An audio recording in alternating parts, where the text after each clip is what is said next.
The SEC releases a new guide on crypto custody for retail investors, and another major bank is partnering with Coinbase to expand their crypto services. I'll give you the details. Let's get into it.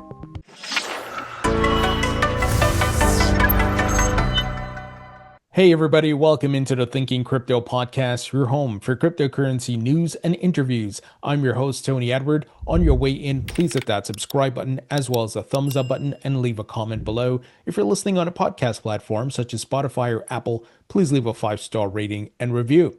Folks, not much happening with the price of Bitcoin. And of course, we're using Bitcoin as the measuring stick because altcoins follow Bitcoin. I know it's a very boring, tough time. It is painful in the market, right? But this is part of investing. You got to be able to control your emotions as hard as it may be. And I'm talking from experience, having been here since 2016, going through multiple bull and bear markets. And, every cycle throws a different curveball and different challenges. So we have to get through this. I know the two scenarios I've been sharing with you guys is that we are definitely going to see a rally here. I think Bitcoin's going to go higher. The question is this a relief rally, a dead cat bounce, or the move to new all-time highs? And that's where we're going to have to be patient to say. Regardless, if it is one of those, altcoins are going to move, but we're going to have to see how much liquidity comes in the market and how many of these altcoins start to hit new all-time highs. It would be pretty disappointing if this was simply a relief rally or dead cat bounce to lower lows into a bear market. That would be one of the worst bull markets ever for crypto. But, folks, we've been talking a lot about the different macro factors, despite what the chart is showing us.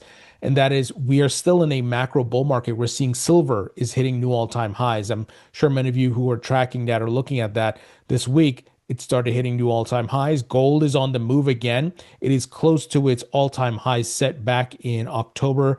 And let's see if that breaks this week, because that would be an indicator of this macro bull market continuing. We, of course, want to keep watching the stock market, such as the S&P 500 and NASDAQ, the Russell, and so forth. The Russell hit a new all-time high this week, but we haven't entered into full price discovery, right?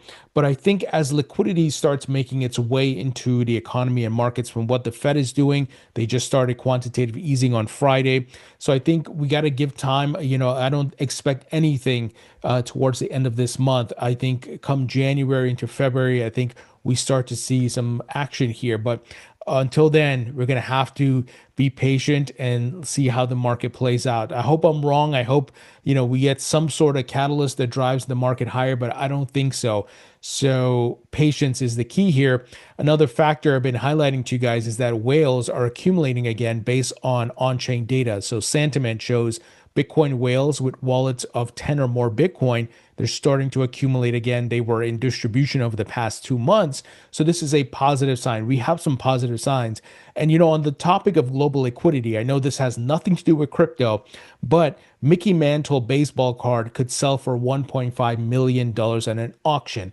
These are not things that happen in a bear market where liquidity has dried up. So this is where, as an informed, educated investor, you want to look at the different aspect of the market, look at what gold and silver are doing, the stock market, right? What are the valuations of companies and much more? Are people looking to do IPOs in 2026? And the answer is yes. You got OpenAI and a bunch of AI companies. You got crypto companies looking to do IPOs. So this is where, folks, things are a bit different here. And then you got Trump talking about, his new Fed chair who's going to do his bidding. He wants to do the $2,000 tariff stimulus check.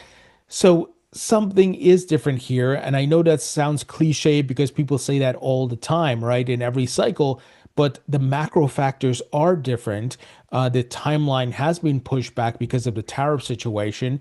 And it just seems like there's another leg here, but I could be wrong, guys. I wish I had a crystal ball to give you the exact details, but I'm just looking at all these factors, right? And just saying, man, it just doesn't add up, but we're going to have to wait and see. So patience is a key here. Again, the pain and the boredom comes with investing, right, folks? So we got to hang in there. Okay, moving ahead, the SEC has released a crypto custody basics guide for retail investors. So they're ramping up the education efforts or initiatives here, which is really great. And, is this like something, a preview of what's to come in 2026 with all these ETFs that have been launched, IPOs, and much more? We're going to have to wait and see. So let me give you some details here.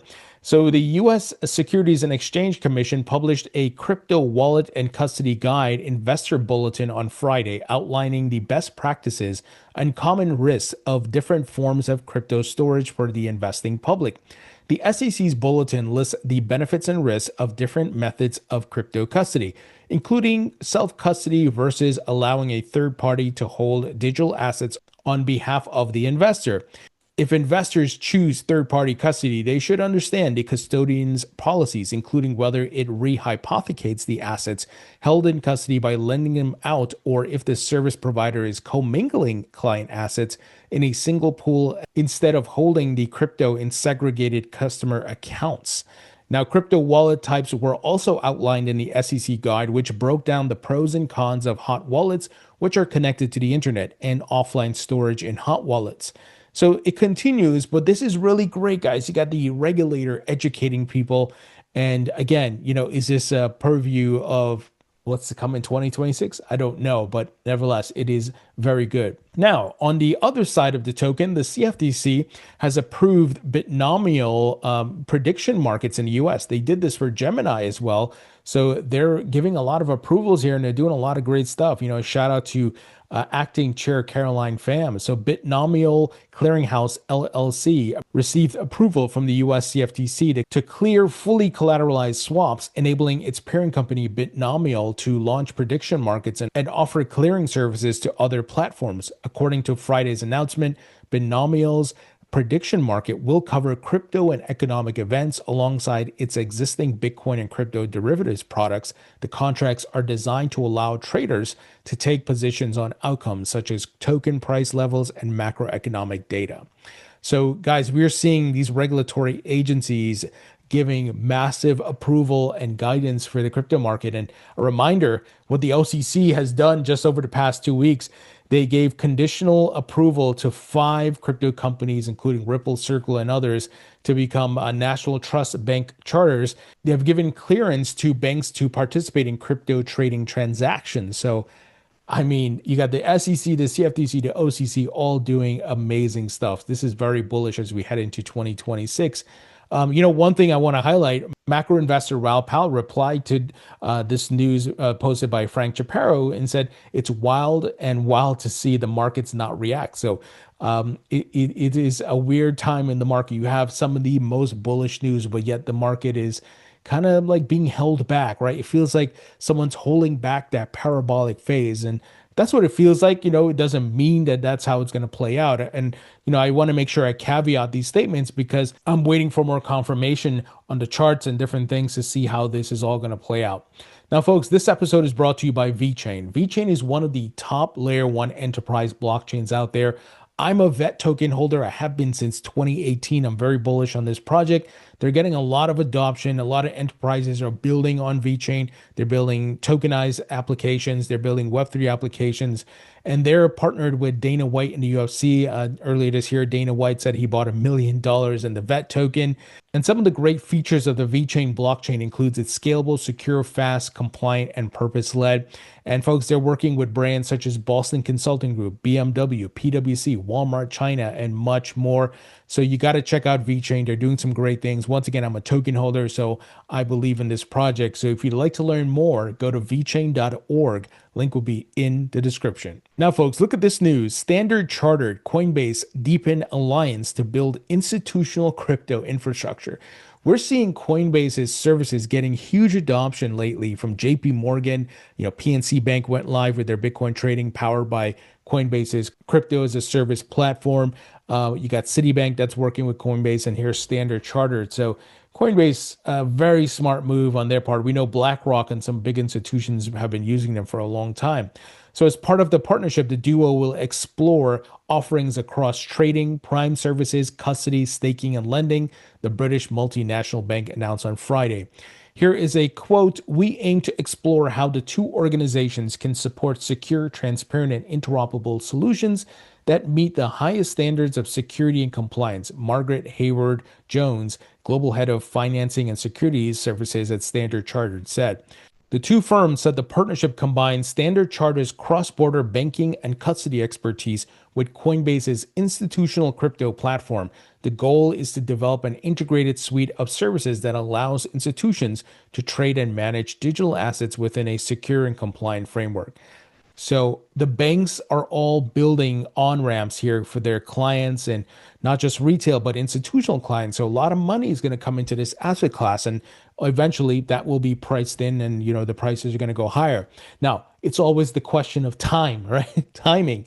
That's the hard part, because you can see all this bullish stuff in the macro, sometimes on the chart, but no one can tell the timing. That's the challenging part. And this is where you got to be patient. But there's a saying: time in the market is better than trying to time the market, right? So incredible what we're seeing. Now, speaking of banks, Brazil's largest private bank advises investors to allocate 3% to Bitcoin in 2026.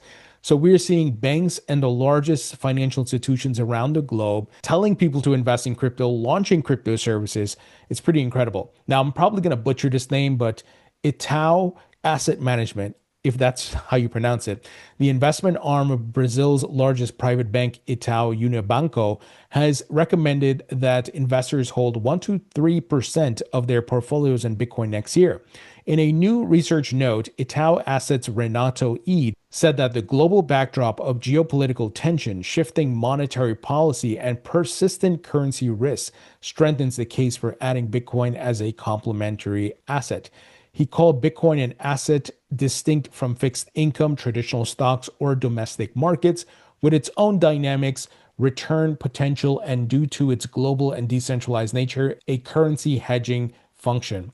So we know it all starts at Bitcoin, then they go to altcoins, right? So this is a great start. The train has left the station, and eventually they're going to all move to altcoins: Ethereum, Solana, XRP, and much more.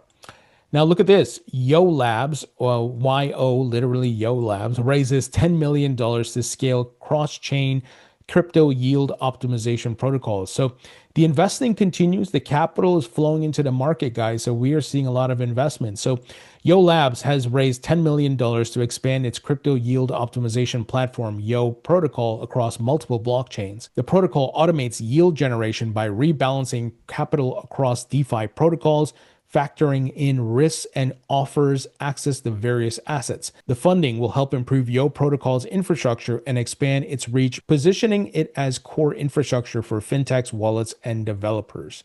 So good sign that people are investing and building and expanding and much more. Guys, final news item here. I have officially added the Canton Network token to my portfolio. The ticker is CC.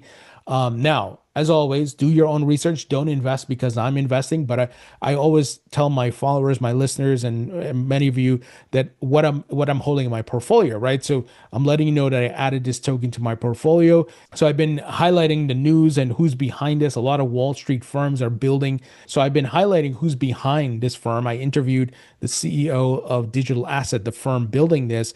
And, there's folks like Citadel and Goldman Sachs and much more who are backing this. So that's why I'm taking a bet on it. I looked at, the adoption and their primary use cases. They're building a public blockchain that has native privacy built in. So they don't need any third-party solution to be plugged in. So that's the unique feature here, and they're building for institutions. So again, I took a bet on it. It's available in Uphold, one of my sponsors, so you can check them out. You can buy this token in Uphold if you want. And folks, I added in my portfolio. Once again, do your research. Don't just go blindly invest because I'm doing it, right? So I want you to be smart. I want you to be educated about what you're investing in. And I'm bullish on this project, but it doesn't mean you have to be. If you do your research and say, you know what, I agree with you, Tony. I think this is something to look at, then, go for it. But this is a project that I think is going to do well, but I could be wrong. So folks, just letting you know in full transparency that I hold a token, and no, I don't have any inside, connection. I don't have any, a special rate or anything. You guys know I don't do stuff like that. I literally bought it on the exchange. I think I got in just below 7 cents. right now it's trading, a little bit over 7 cents. So if you want to learn more, obviously do your research there. Folks, thank you for watching and listening. Be sure to support the podcast by subscribing to my free email newsletter. It is 100% free. Check out my book on Amazon. It's available in paperback and digital, and my course at mycryptocourse.com. This is a comprehensive course that teaches you everything you need to know about crypto. Folks, thank you for tuning in. I appreciate you all, and I'll talk to you all later.